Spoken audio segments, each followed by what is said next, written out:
right, welcome to the third review of the evening. As you can see, up this time is Pokemon Scarlet and Violet. Game that you really shouldn't need any introduction to. You might have heard of these Pokemon things. If you need an introduction to this game, do you have room for me in that rock you live under? More or less. Anyway, since Pokemon has always been kind of here there be Dragonites, over to the Galax for the review. So this game, I don't think it's possible or even worth attempting to review this on its own, absent of the context of it being a Pokemon game and part of the Pokemon series. So I'm not even going to really bother with that. But I will make off the hand that this is a game that is a very good demonstration of why giving a game a single rating on a scale or whatever is effectively meaningless. Because this is a game that is both very good in some ways and very deeply flawed in others. Mm-hmm. So for the series, the Pokemon game has had varying degrees of openness and linearity, and this game takes it to about as open as it can be. After you get to the first hour or two of gameplay that gets you to your character's school, and actually even before that, if you take advantage of some of the jank, such as the encounter hook shot, which Betty Fan, I'm sure you might be able to show off somewhere around here if you want to. I don't even remember actually doing that originally. I actually try to stay as clean to this game before I started as possible, so... Yeah, but you have the bike at full power now, so it doesn't matter. Yeah. Anyway, so one of the mechanics that this game has changed is that as part of the open worldness, you can target a wild Pokemon and throw your Pokemon at it to start a battle. And when you do that, your trainer just kind of teleports to a convenient location.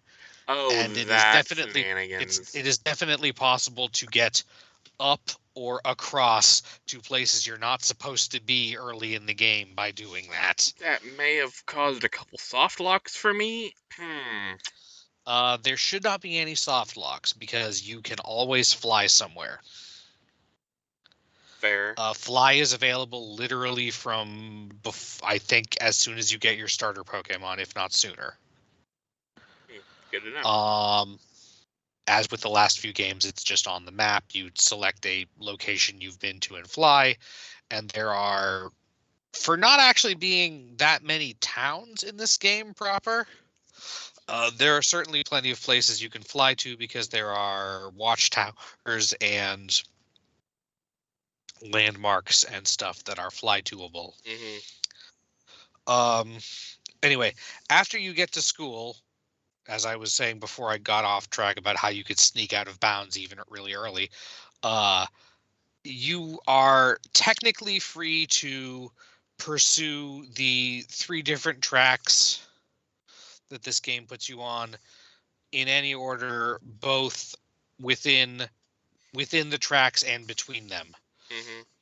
However, the levels do not adjust for you, so if you do it that way, you're going to have to do some grinding if you want to, for example, take on a gym from the second half of the intended order. Yeah, they intend you to bounce between all 3 of them, not do all of them, and then... Or all of one, then go to another. Yeah, the general intended flow of the game is from south to north, going back and forth between the left and right side of the region, which is Spain and Portugal shaped. And I think ideally they want you to prefer doing the one that upgrades your bike.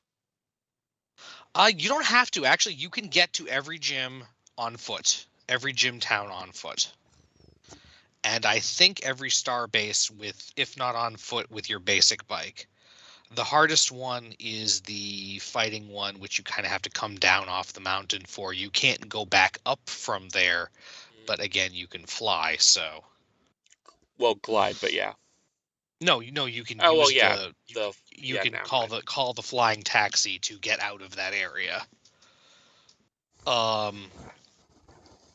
Which this game does use that, and it uses if you fall off of something. For starters, if you're not in your bike, it gives you the usual for a 3D environment thingy. You sort of hesitate to walk toward the edge. And then if you fall off anyway, you have a phone of feather falling because it has a rotom in it, and Phone of rotoms have the feather ability falling? to levitate. It's lore compliant. I know. It's just the way you used that.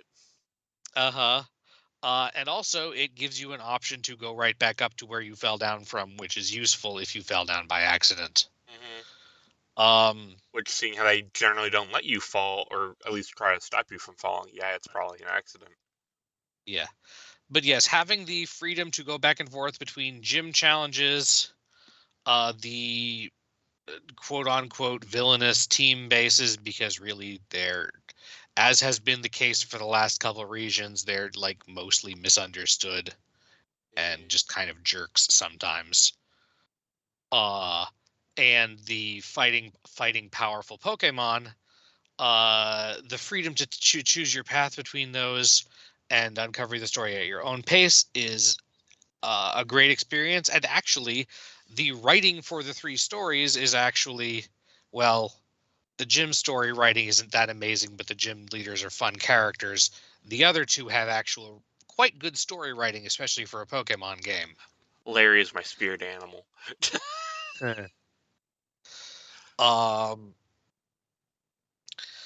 That is good. The ability to explore, and there's lots of things to pick up. And unlike some other relatively recent games,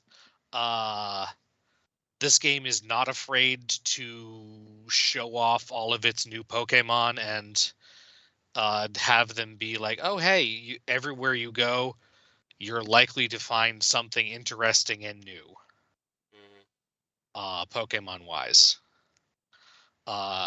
Specifically, Sun and Moon, X and Y, and even Sword Shield a little bit had a problem where some of their Pokemon were just difficult to find or hidden. And the fact that there are no random battles in this one, trainer battles are entirely voluntary, although it's good to do it because there's a guy hanging out at a lot of Pokemon centers or landmarks that will give you a prize if you've fought enough things in the area.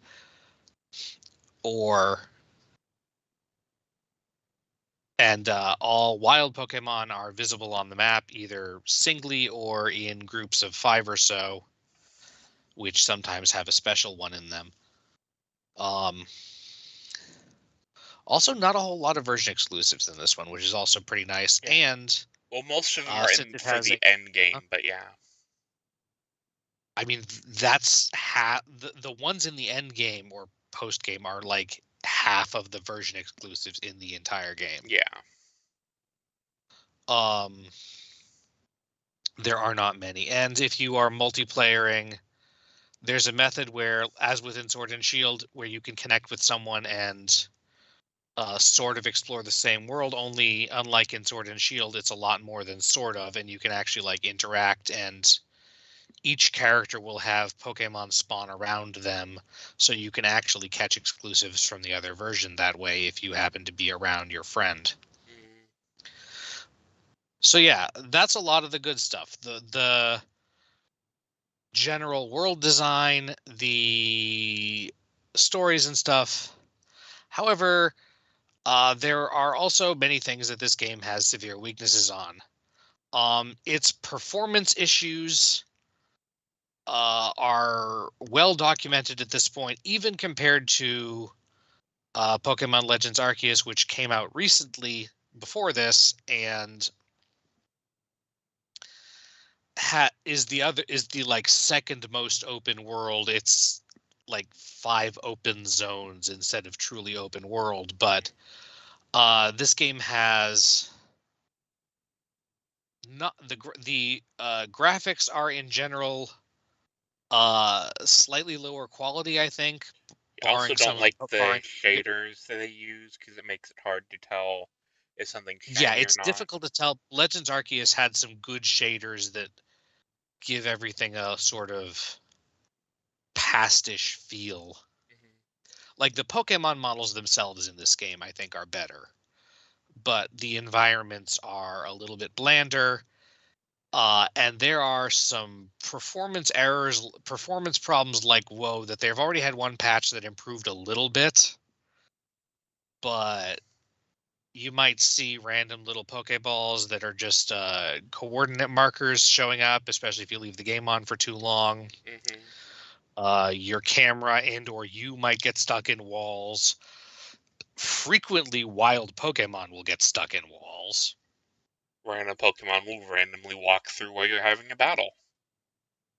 That's not even a glitch. That's just instancing and like you could have done better. It's not just Pokemon either. It's people sometimes. Some of it is a glitch because normally they're supposed to walk around, but sometimes the pathing breaks. On the other hand, it's really cute because when you're having a battle or something, wild Pokemon will come around and watch. And that's kind of what they're supposed to do. They're not supposed to like walk in the middle.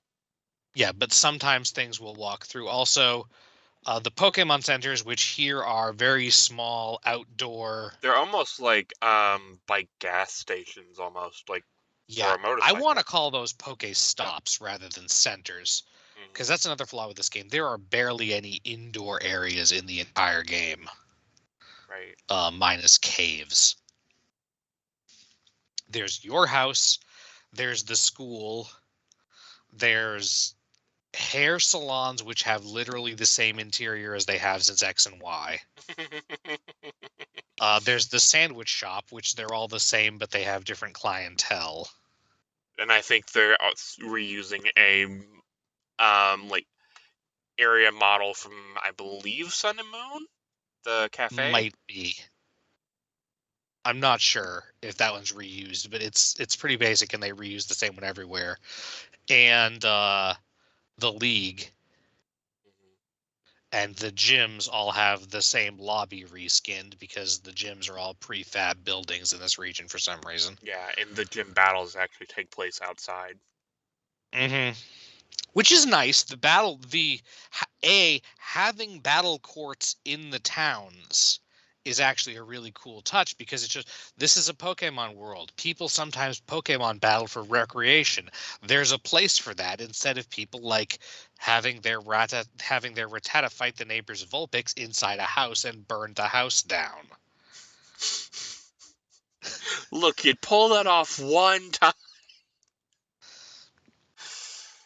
But yeah, so there are not many interior spaces in the game at all, which, ironically, because there's a weather system in this game, means that there's not really anywhere you can go to get out of the rain aside from inside a cave when it rains. Luckily, even then, your character will still act like he's being rained on. Yes, luckily your bike can climb in the rain, unlike Link. Why you gotta do my boy like that? Another pretty positive thing is that I was unsure about it at first, but this game does away with the real world day-night cycle and just goes with, you get an hour of day, 5 minutes or 6 minutes of evening, an hour of night, 6 minutes of early morning, and then another hour of day. And also, I which don't makes think it that much adjusts easier. the spawn counters or the spawn rates. There are some things that only appear during the day or at night, yes. And that's honestly positive because it means that you can evolve your Lucarios if you're not usually awake in the morning. Yeah.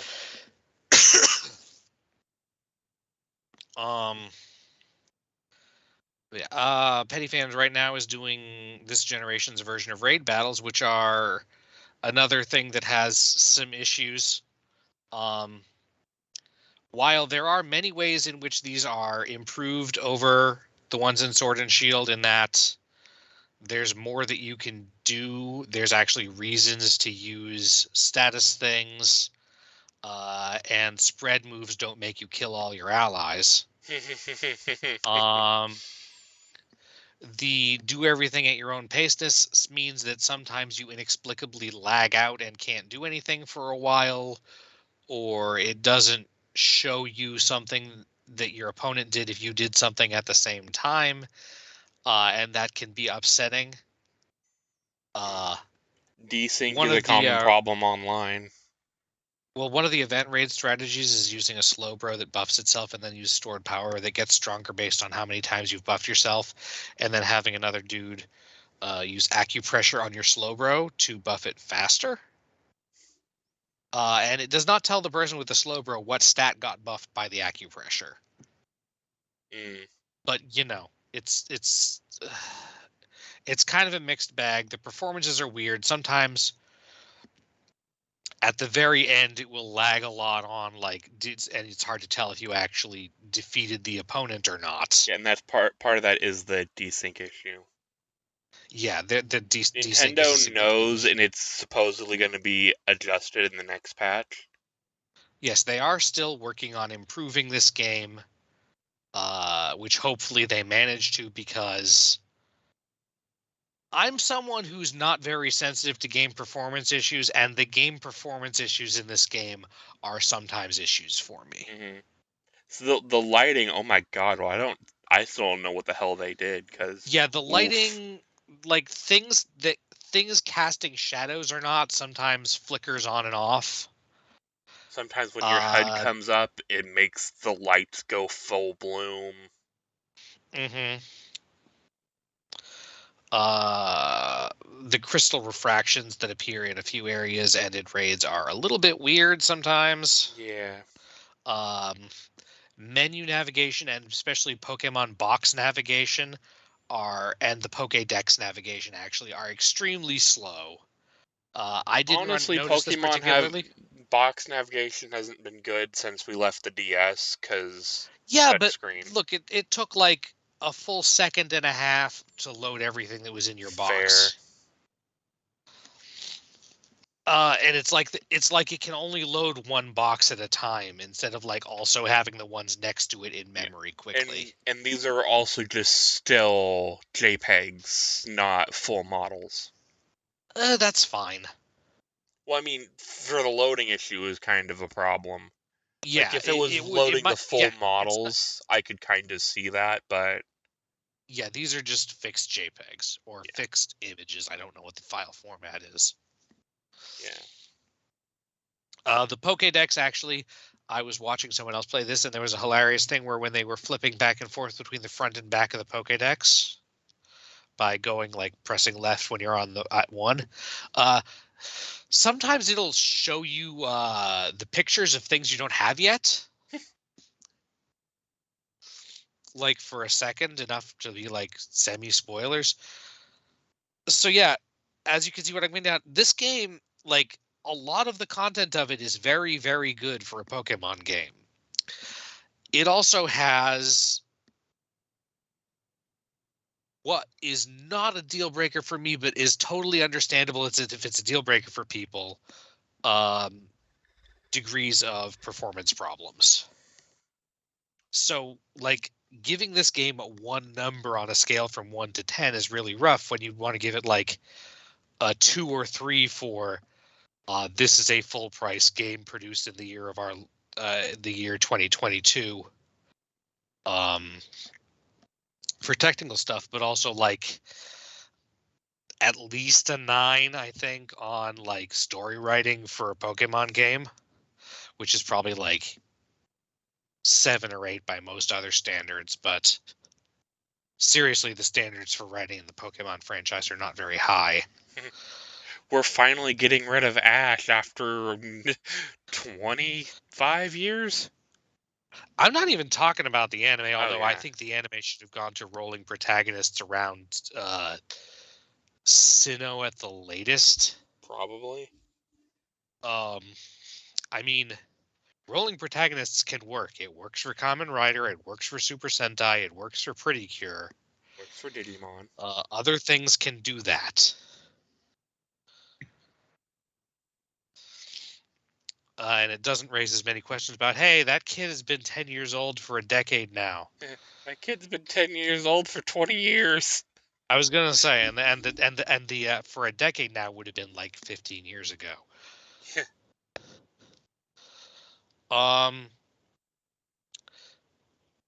This game does have DLC plans, but we don't know what they are yet. People have data There are mined at some least stuff. there are but at least 2 or 3 Pokemon that are referenced in the game that are not in it yet.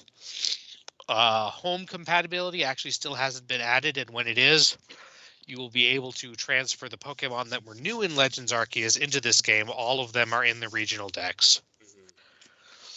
Their base forms are. Yeah. So they'll be accessible, and that will be the first time that those are usable in a game that has Online multiplayer or online battles. Online multiplayer and abilities and the full usual assortment of moves. That's right, because they cut down Legends Arceus move list, and they didn't have abilities. So it'll be interesting to see how they work in a proper main game environment. That I was partly wondering why it was taking so long, but yes, they need to rework them as well. Yeah. There's that. The new guys, and it'll be interesting to see how many of them are evolvable into properly, because a few of like Lilligant won't be probably. You won't be able to get a Hisuian Lilligant here because Hisuian Lilligant is just Sunstone on Lilligant. And Sunstone on Lilligant in Paldea gives you regular Lilligant. Right. But yeah, we'll see. It probably has something marked like, oh, this was from Hisui. Well, previously there's been some, like, it was really freaking hard to get an Alolan Raichu in Galar, so we'll have to see how that works. To the point it was easier just to get Let's Go. Yeah, well, that's one of the things. I mean, they do want to promote people transferring things from other games because that means that people will want to own the other games. But yeah, otherwise, it wasn't until Island of Armor that they added a guy who gives you the Alolan things you can't normally get, and also a lady who will trade you shit that doesn't appear in its normal form there. The music is interesting because there's one main leitmotif for like overworld stuff, and then it changes based on the area and whether you're on your bike or not, which I have not talked about the bike yet, so I will talk about the bike now. Bike friend. Bike friend is a very good idea. So for this game, the main legendary of the game is something you get very early in the game, but it doesn't want to fight. Well, it can't because it's injured, but yeah. It's weakened and injured, yes. But the Path of Legends story arc heals it and gets it back up to fighting capacity, theoretically way before it actually can story-wise. Insert something PTSD that you will find out at the, I guess, post-game? The finale of the game. Yeah, After you do the three arcs of the story, you take your friends from those 3 arcs into the mysterious crater in the middle of the thing to learn something about all the Terra Crystal stuff and also what's going on with one of your friends, mom and or dad. Dad or mom version-wise, and also whatever that weird Donphin in the desert was. Depending on your version. That's also another cool thing is that the Titan Pokemon that appear as challenges in the Path of Legend thing, you can go back to where they were and catch those individuals later. They have a set gender and nature and are all quite strong and of the largest size possible because they are now big. they're adding size as a thing. But yes, the bike, having the bike be the bike friend be something that's with you the whole game, and you get to get character moments with it, and it's helpful to you, so you like it. Force conditioning. And Wait a minute. they did a really good job making it feel like a friend and not just Here's this having super the powerful Pokemon be a powerful Pokemon. Go thing that you catch bump at it the end of the up. game. Yeah. There is a little weird glitch where you literally cannot trade it, because if you did, you wouldn't have a bike anymore. But there's another one you can catch in the post game. Yeah. And that one, I think they both actually have set natures and stats and stuff. But The catchable one does not. yes, it does. Oh, it does? Yes, it does. It is always modest or adamant, depending on which version it is. And I want to say your guy has all 30s, and that one has like 31, 25, 31, 25, 31, 25 or something. Anyway, they both have set, but that's not a big deal, because this is also the game that has made it so far, with one exception, the easiest to get any Pokemon ready for competitive. Because whether it's because of not having time to build in a plot or the battle system, or what, they have just made most of the things that were previously only available by grinding shit tons of battle points in post game available just for money by about the 6th gym, because gym badges still gate shop progression and Well, in-game money, level at which not like Pokemon will obey. microtransactions or anything like that.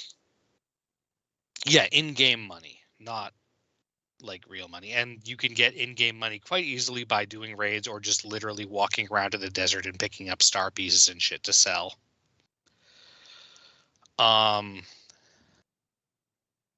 So yeah, you can have the things to change your Pokemon's ability, although not to its hidden ability. Those are still rare and only from high-end raids, I believe. Yeah. Improve the individual strengths / IVs. Change your effort values / base stats. Yeah, there are very popular kind fan of terms for these things. change your nature too, with the Yes, mints. and mints that can change your nature are incredibly easy to get. They So don't you don't need actually to change worry. it, like it'll still say it, but it'll get the stat bonus for the mint you give it. Yeah, it changes the effect your nature has on your stats.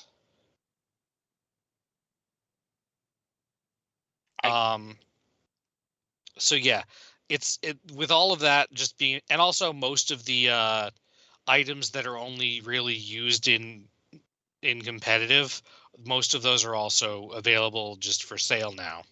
Mm-hmm. And also, this game made it possible to use them in the main game, because when you have a quote unquote expendable item like throat spray or a focus band or whatever, unless it's a berry, if it gets used up in battle, it comes back at the end of the battle, Mm-hmm. which allows you to actually use them in the game, which is really fun. Instead of, making sure you either have stocked them up or a lot of soft resetting your game when you screwed up and Yeah, actually and a lot of the time they weren't even stock upable. Mm-hmm. So yeah, you were literally, hard resetting your game without saving. Mm-hmm. So yeah, the olden days. a lot of quality of life things, whether they're intentional, as it were, or not.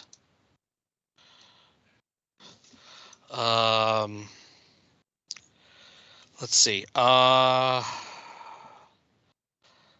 again, there's a lot of weird technical issues to deal with. Mm-hmm.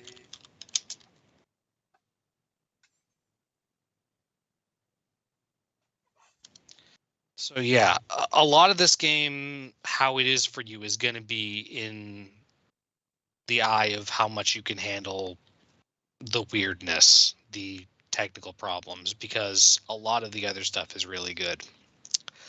The other thing is while the story of the Team Star plot is good, I think generally, the gameplay of it is pretty underwhelming because they use that to showcase you can send out your Pokemon to fight things without having to go into a full battle thing mechanic. And for all of those, the challenge is to accomplish in 10 minutes what is, I would say, difficult to have take more than 5 minutes. And that's like if you're stopping and watching every individual thing go down instead of like moving on. And it definitely feels like there was more that was intended to be done with those. The places you do it in have a lot of interesting ramps and paths set around, like, and the boss fights for them are great because you get to fight a fucking Pokemon plugged into a car. Yeah. And they are tough. It's also interesting. I think it's intentional also that balance-wise, there are the top two the two strongest star leaders, and I think also the last Titan are higher level than the highest level gym leader. Something like that, yeah. Because the highest level Titan is around level 50. Excuse me. And the last two star leaders are in the 50s. And I think the highest level Jin tops out at 50. So that's interesting. Also, the food du jour of the region is sandwiches, which apparently is a thing in Spain. Also, Like, they are Spain apparently is aphrodisiacs for Pokemon. Well, that's part of the quality of life, sort of. Yeah, they made breeding it's still funny. take place during picnics instead of having to go to a specific place for it, and it doesn't cost money. Although it's super fucking slow if you don't use a sandwich, and those cost money to get the ingredients. So yeah. Whatever. But yes, you have to use a questionable physics engine to assemble toppings on a sandwich, and you can either put on whatever you want and make utter monstrosities, or something that you think would taste good. War crimes. Or you can use built-in recipes, and some of those are also very strange. Also, apparently, this game thinks that both bacon and tofu come in solid 1-inch by 3-inch by 4-inch bricks. I mean, sometimes a man's got to do what a man's got to do. And it does matter if any of the ingredients fall off the sandwich, that changes what it does. Except for the top bun doesn't matter. You can just chuck the top bun in the trash. And as usual, you can co-op with other players to make sandwiches, and if you do, you get bigger bread, which is useful. I've been meandering a lot. I probably should have written down pointer notes for this, but one thing I don't like that they didn't bring over from Legends is the automatically reconnect online.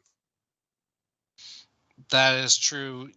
I have not gotten disconnected much. Well, no, whenever you start up the game, it doesn't connect to the internet. On Legends Arceus, it does.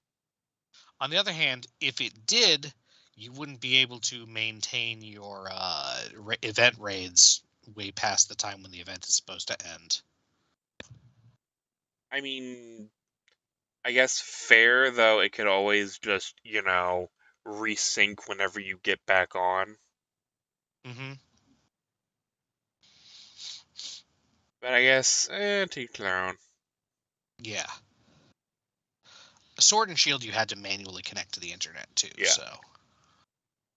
Well, Whereas in Arceus, the things that it's used for, since there's no multiplayer aside from trading and picking up other people's dropped items to send them back to them, yeah.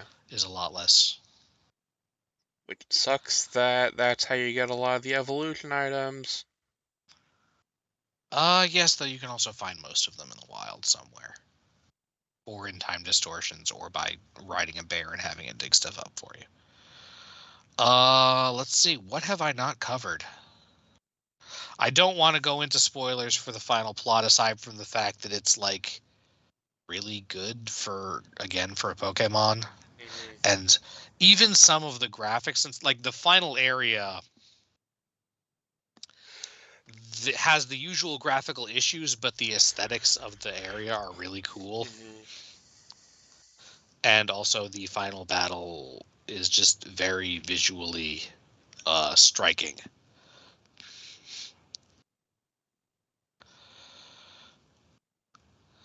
I guess Adam, we do can you have talk. any questions or anything that I haven't brought up yet? I wouldn't know. We haven't talked about the terrestrialized thing. Oh yeah, that the new regional gimmick, and also the one thing that it's hard to customize on your Pokemon is the terrestrial gimmick, which you gain access to quite early in the game, I think it's even and it before you lets go you to the take any first town. Pokemon. It lets you take any Pokemon and make it a single type, which by default is one of its native types. Does not change on evolving. Yeah, I was about to say one of its base forms native types. Uh-huh. And when you do that, it gets a funny hat and gets all crystally, and either it gains the ability, it becomes that type completely as far as it goes, but its moves of its original types are still stronger, and then if the type it transforms into is one of its original types, that type gets attacks of that type get even stronger. Yeah. Or if it's a different type, which the ones you can get in raids or find glowing on the overworld map, then that type they also get the bonus on. Isn't the stat This bonus is ×3 instead of ×2 or something like that? ×2 instead of ×1.5, I think. Regardless, it is But, considerable boost. yes. And also, if you're using weaker moves because you're still early in the game, it also buffs the power of some of those moves. It's like built-in tactician. So that's overall, it's has some pretty interesting competitive applications. You can also, you're not locked into whatever Terra type of Pokemon has. You can take it to a restaurant in one of the cities, and the chef knows how to take 50 of a particular shard item matching a type and use that to change a Pokemon's Terra type. Unfortunately, the shards are a pain to get. Get good at When you Terra do Raid battles, my friends. Get good at Terra Raid yeah, battles. when you do a Terra Raid battle of like 3 or 4 stars and up, it will drop some shards, but not enough to make 50 go fast. You also get 50 for finish of certain types for finishing several teachers' quests, and sometimes you can pick up 1 or 2 off the ground in a few particular places. Yeah. Oh yeah. By the way, you go to school as well, so. Yes. Actually, don't leave all of the school stuff for the end. I went back to the school after about every gym and did new classes. Yeah. And I think that's a good pace to do it at. I know there are a couple of them that are really useful, like the history class unlocks where the legendary, like, at least location is. Yeah. So school does a few things. The classes are mostly just basic game information that you don't really need to know, but you get some time with the teachers who generally have fun personalities. You unlock basically social mini quests with the teachers between the things, which have rewards by the end game, some of which are quite useful.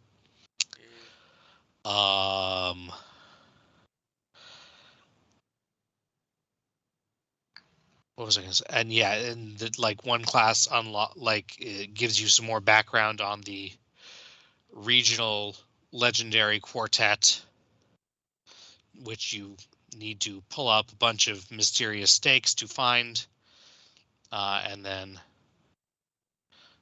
go bug them in the shrines that they've been locked up in for a while, because they are not good things, sort of. But again, it's fine for 10, 15-year-old children to have as basically playthings. I would trust you with it more than I would trust the history teacher who gives you freaking nasty plot as the reward for catching them all. Fair.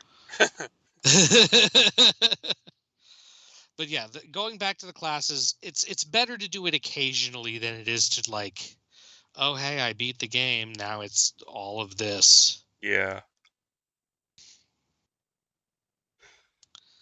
And yeah, and then like halfway through and at the end of after 3 classes and after 6 classes, there are midterms and final tests, and the rewards for those are just experience candies, which are always nice to have.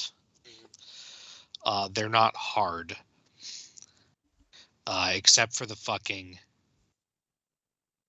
language. The second half of the language class is kind of bullshit because you just have to guess what fucking emotion a Pikachu is expressing based on the variations in how it writes Pika.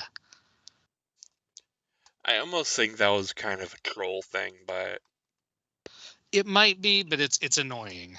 Yeah. Luckily, there's no penalty for getting it wrong during class. You just have to remember it. Mm-hmm. And by now there are guides online. Yes, of course. You don't get and anything always, for getting 100%. As this is a You big just game need with a lot of resources. There are guides online to almost everything in terms of. I don't think I've also said this, but most of the new Pokemon designs this gen are also, I would say, above average, even compared to. I'd say there are more hits than Galar and way more hits than Kalos. Maybe around the same as Alola. And I mean, I don't usually dislike monster designs, but there's only 1 or 2 here that I don't care that much for.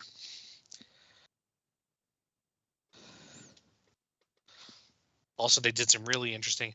We have a regional electric rodent that evolves again and is actually quite good. We should really see about getting exterminators to deal with these electric rodent problems. I like it. It's Pachyrisu's Scarlet entry. I think it's one of those electric rodents that uses cheek pouches to store electricity. With an unspoken, a Pikachu. Yeah.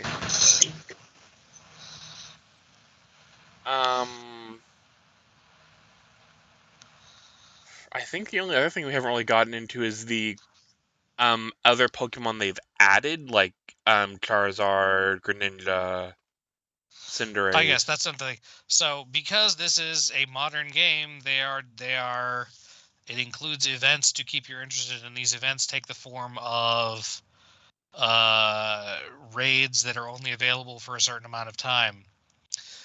They have been approximately alternating between ones that are just a particular Pokemon with a particular Terra type being more common that might be useful, and also they drop useful things like right now, because it is Valentine's Day in 50 minutes, East Coast wise. It's Tandemaus, which is a Pokemon that is a couple of mouse that is most commonly Fairy type, because the Fairy Terra type thingy is a heart, and they give a lot of sweet sandwich ingredients for beating them. And those are mostly 5-star raids, and that has been alternating with 7-star raids, which are Pokemon that are not otherwise available in the game. So far, they've done Charizard, Cinderace, and Greninja. And these are like actually hard. Oh yeah. They can be done solo, but it requires a very specific strategy or good teamwork. Or I guess wait for because people have been putting them on the surprise trades. They've just been breeding them. Mm-hmm. Oh yeah, if you want to get the Pokemon, they are breedable. But if you want the specific one that has the unrivaled title and has perfect IVs, you want to get it. Plus, every single one of the 7-star raids, the first time you clear it, drops an ability patch, which is the thing that changes you to hidden abilities, which are otherwise very expensive from like the auction or something. Yeah. So yeah, overall, I would say I have had a very good experience with this game, except for the fact that it sometimes like gives me a headache because the graphics do weird things. And I got stuck in a wall a couple times, which is not something I expect from a Pokemon game. Right. Again, I really feel like it's not fair to like give this an overall grade. Like, I do hope they can fix some of the performance issues. Yes, hopefully it'll be improved by raids, and hopefully the story does leave some loose ends that hopefully the DLC will clear up.